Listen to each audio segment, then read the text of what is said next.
Kenapa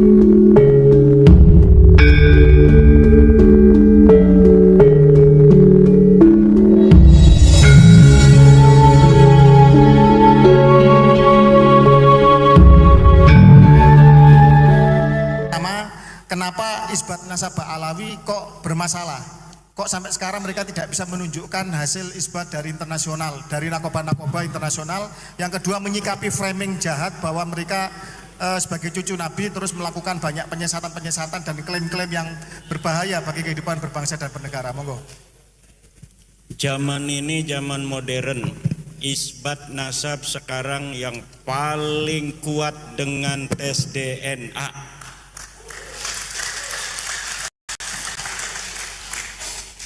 Tetapi kita perlu penegasan hari ini dari peneliti BRIN yang hadir, apakah DNA Rasulullah sudah bisa terdeteksi hari ini? Artinya kalau Kiai Syarif Rahmat mau tes DNA apakah saya keturunan Rasul bukan, ini sudah bisa presisi dapat disimpulkan.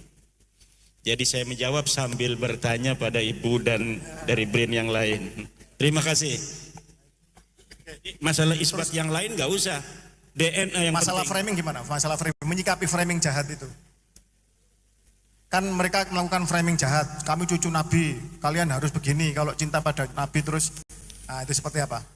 Sudah dibuktikan oleh penelitian secara pustaka, tidak terkonfirmasi, melenceng jauh. Gagal total. Sekarang tinggal satu lagi cara membuktikannya dengan tes DNA itu. Tetapi kita ingin penegasan daripada peneliti BRIN, apakah tes DNA hari ini sudah bisa presisi untuk mengurut kita keturunan Rasul ataukah bukan. Baik. Demikian. Oke, terima kasih.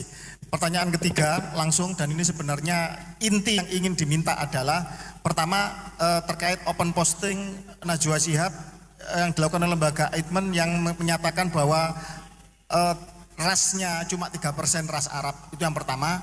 Yang kedua, tentang akurasi dari tes DNA itu sendiri, bagaimana kok bisa menentukan bahwa ini benar, ini keturunan Nabi dan ini bukan. Dan tentang kenapa Pak Alawi itu gagal dan mutlak tertolak sebagai keturunan laki-laki ke Sayyidina Ali bin Abi Thalib karramallahu wajhahu. Monggo. Ini yang jawab dua orang ya.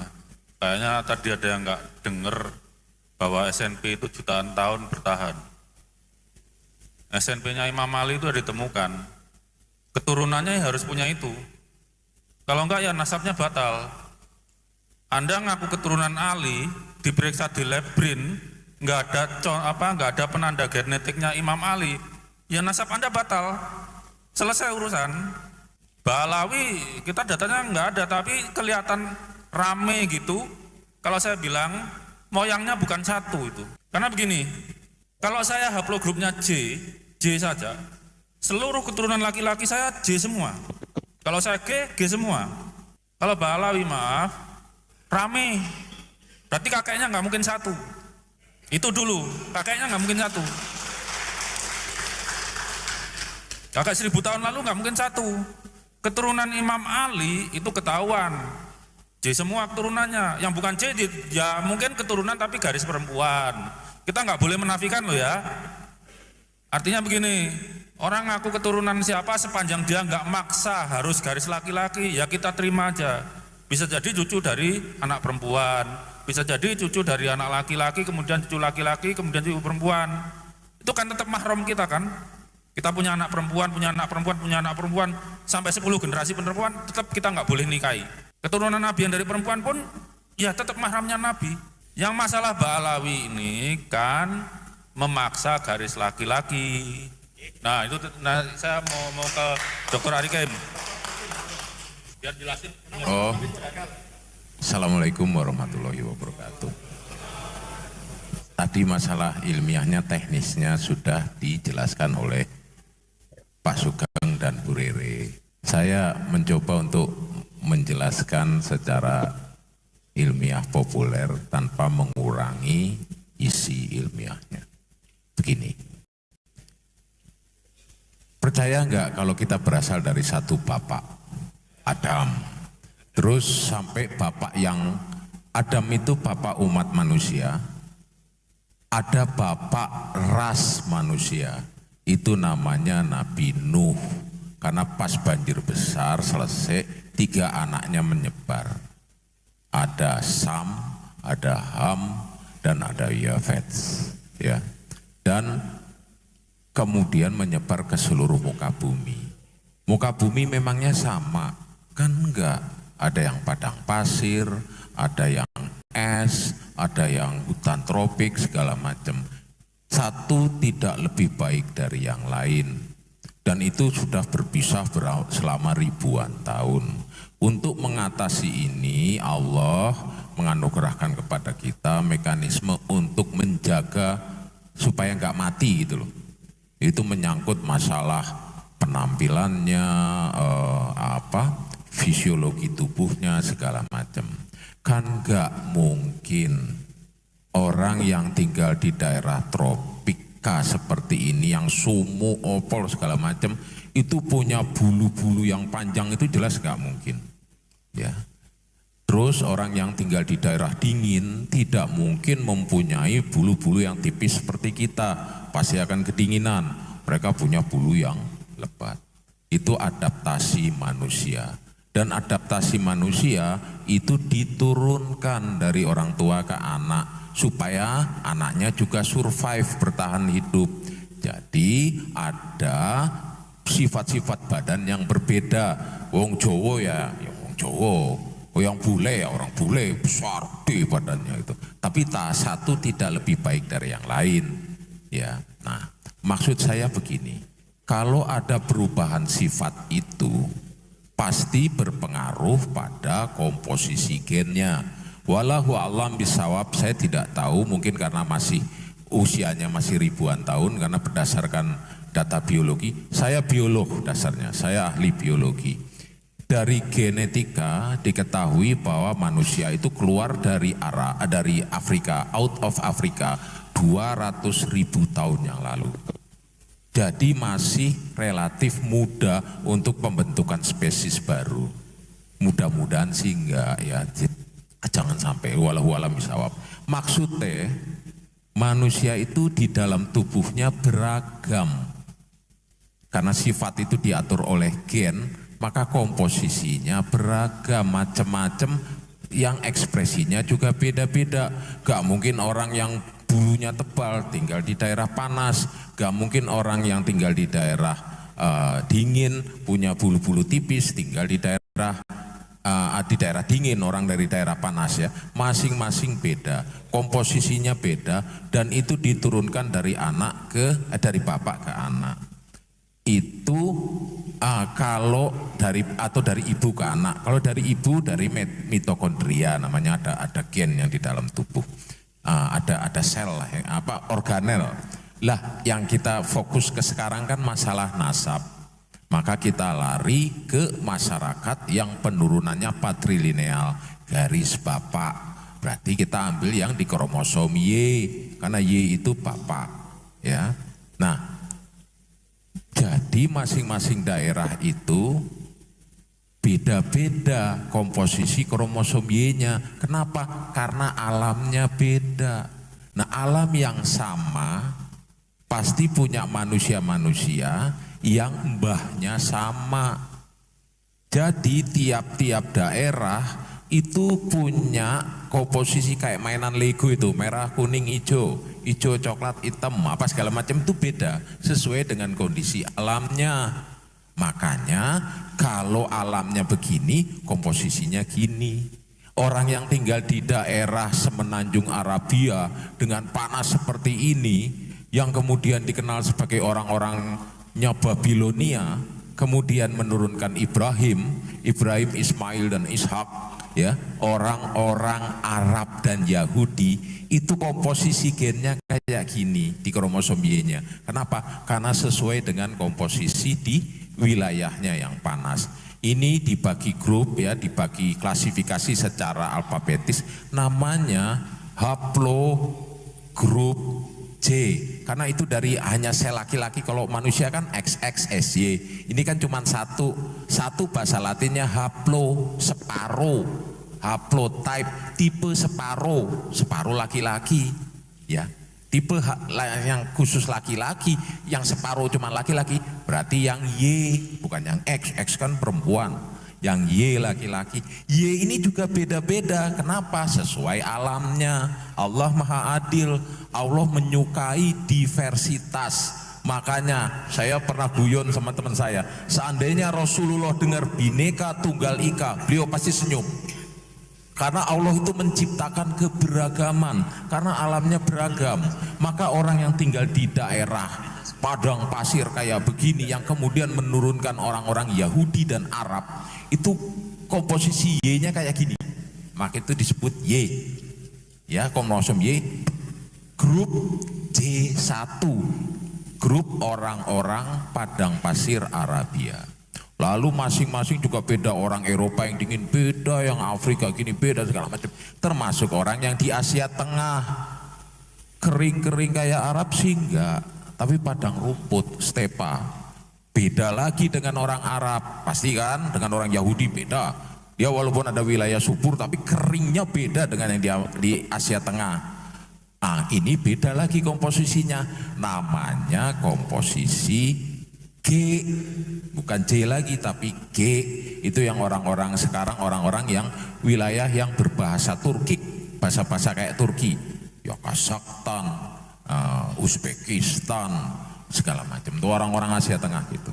Itu G, Kaukasia namanya.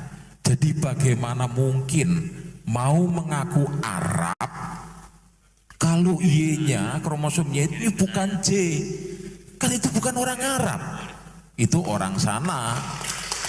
Tapi dunia ini kan luas, jadi jalanlah ke muka bumi itu. Maksudnya ini, jadi ada orang Kaukasus juga bisa tinggal di wilayah Arab, bisa ngaku-ngaku setelah sekian generasi, aku Arab loh, gitu. Aku pasti bahasa Arab, gini. Tapi diperiksa kromosomnya, kok G bukan J, sampean ini sekarang endi sih? Bukan Arab kok, memang fasih bahasa Arab, wajah juga Arab gitu. Tapi haplogrupnya, legonya tadi, kalau Arab merah kuning hijau, ini kok ungu hitam biru, ini sekarang nih.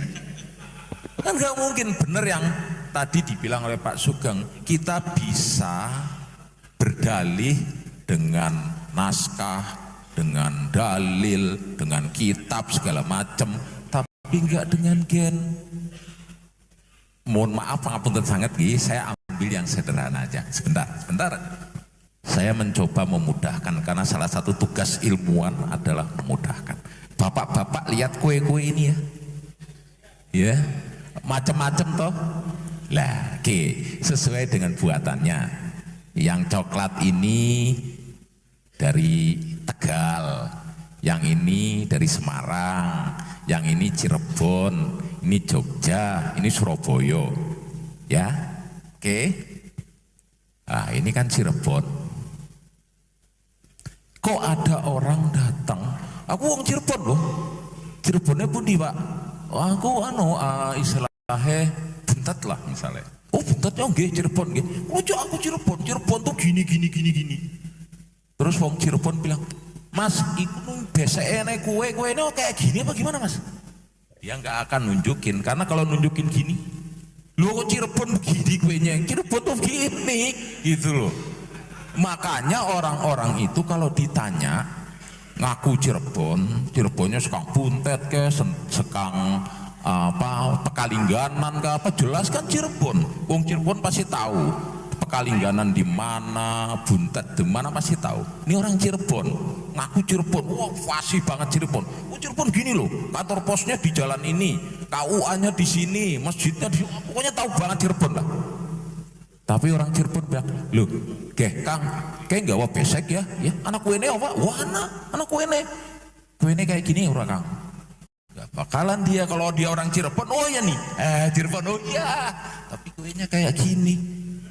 Loh, wong Cirebon kok kuenya begini? Ini kan wong Semarang. Kalau Cirebon kan kuenya gini. Makanya tadi dibilang oleh Pak Sugeng, udahlah nggak usah ribut-ribut pakai dalil mana-mana. Ini tak periksa genotipnya, ini tak periksa gennya. Sama juga dengan tadi. Wis to Kang, ojo dalih macem-macem Kang. Angger wong Kang, angger wong Cirebon. Kayak kuene kayak opo Kang? Ligi lho, kayaknya dia nggawa besek Bok. Lah aku yang nggawa besek. Aku sang Cirebon Kang, lah kiye Cirebon Kang. Kalau dia memang orang Cirebon, dia akan bilang gini. Tapi ini enggak. Kuenya gini, ini kuenya. Loh, kayak wong Semarang. Wong Cirebon ini kuenya loh.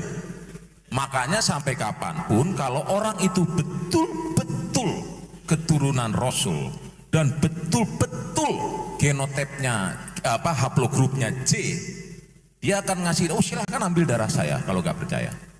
Ini kan nggak ngumpet-ngumpet. Jadi ada yang dalam tanda kutip disembunyi. Lah, padahal sebenarnya simpel aja. Kalau mau ya, mereka kan takut kalau ternyata haplogrup mereka G, bukan J. Jangankan keturunan Rasul, wong Arab aja bukan, gitu loh. Kan simpel. Saya tidak menuduh mereka ahlul bait atau bukan, tapi kalau memang di dalam, jadi gini, ilmuwan dan Islam kebetulan sama. Makanya di masa lalu, ilmuwan-ilmuwan di masa lalu yang fondasinya sampai sekarang tetap dipakai termasuk genetik, itu ulama-ulama Islam. Al-Khawarizmi itu bapaknya optika modern. Saya botani, itu ada Al-Dinawari. Beliau menulis buku kitab Al-Hayatun atau apa Al-Nabatiyah, jadi tentang tumbuhan. Saya botanis Bu, saya mempelajari itu, dan kami mengakui bahwa salah satu ilmuwan botani dunia itu adalah Ad-Dinawari.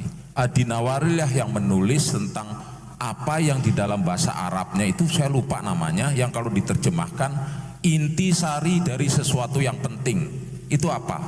Pala. Beliau menulis tentang cengkeh. Cengkeh itu dan pala ini berasal dari wilayah Al-Mulk, negara dengan wilayah yang banyak rajanya, Maluku. Jadi sebelum Magelan segala macam keluyuran itu orang Islam sudah tahu, gitu loh.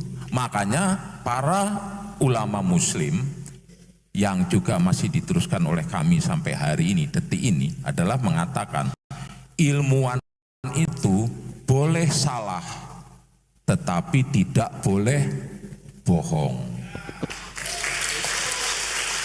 Lah, ini guyonannya.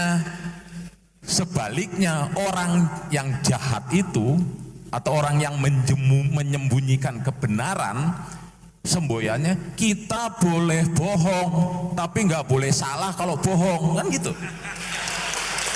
Nah, kalau kami ilmuwan dan kaum muslimin yang benar yang disampaikan juga oleh Rasulullah adalah kitab ilmuwan atau orang-orang berilmu, atau kalau kita kan disebut alim ulama ya.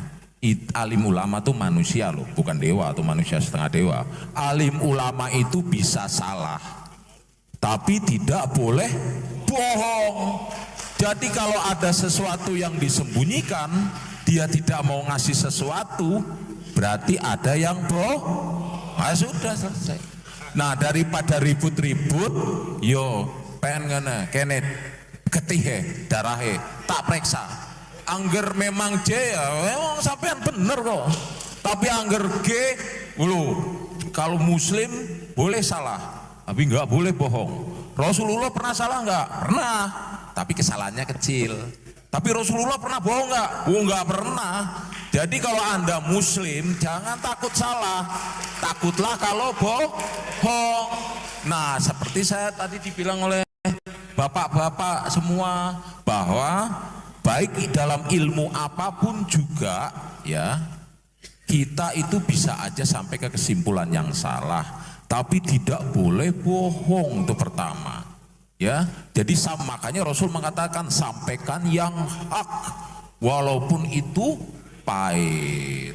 Dan ini pasti berkaitan dengan mereka merasa mempunyai kemuliaan sehingga kalau dagang gampang, kalau ini gampang, jadi urusannya duit, ya toh.